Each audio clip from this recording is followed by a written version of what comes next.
next. When's the best time to flush your car? I was going to say every time after you go. We'll break it all down for you with Howard Fleischman coming up here after the break. How do you know when to flush? I'm talking about your car fluids. I'm talking about your radiator fluids, your transmission fluids, things like that. I've got Howard Fleischman with Community Tire Pros and Auto Repair to talk about when to do it. And is it something that you visually look at to decide? Well, there's several ways to do it, but we recommend you go on mileage unless you see a problem. But if you want to do it yourself, you can go to the local parts store and you can pick up some test strips. Okay. And you can actually check your radiator. It'll turn colors, and it'll tell you the condition of your radiator. For example, and I don't have my glasses on, Ryan, can you tell what? It's probably closer to, well, maybe in between 7.5 and 8. Okay. So the radiator fluid in this is still good, and it's 60% glycol, which tells us that we're fine. We don't have to flush yet. Okay. So you can test yourself or listen to your professional. I recommend that just flush the radiator every 30,000 miles or every 2 years. Does it matter where you drive? For instance, you know, in monsoons, we deal with a lot of dust and stuff. Will that determine Oh, absolutely. when to change your fluid? We are in Arizona. We are an extreme temperature state. Okay. So one of the things we're going to talk about is follow your owner's manuals. But there's two specifications in your owner's manual, under normal conditions or extreme.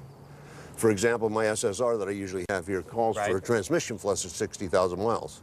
But you go to the back of the book and it says in extreme conditions, 30,000 miles. Oh, okay. So let's take a look at some of the fluids. This is very cool because it gives you an idea of what the fluid should look like and what it looks like when it's basically done and needs to be switched out.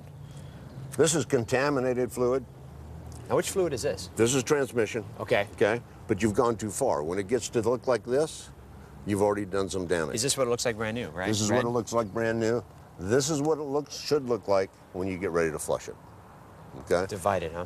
So if you let it go too far, you could be paying the price later. Okay. And remember, maintenance is not new. There was maintenance schedules back in the old days too. Radiators, obviously we have two different types of fluids here. This is good fluid. This is when you should start flushing, which is about 2 years. Okay. When it's gone this far, you're causing contaminants or eating up things inside the system. So is it safe to say when you start to look at your radiator fluid, if you start to lose that real bright neon color, is that a good indicator? It's a good indicator to have somebody test it. But again, there's tests for all this, including brake systems. You know, brake systems need to be flushed also. People sometimes are surprised to hear that. Right. But if brake systems collect moisture, you could have some real problems with your brakes. How much do these flushes cost compared to just letting it go? Well, yeah, a transmission flush is $79.95 to $129.95, depending on what you do, and a transmission today could be $3 grand.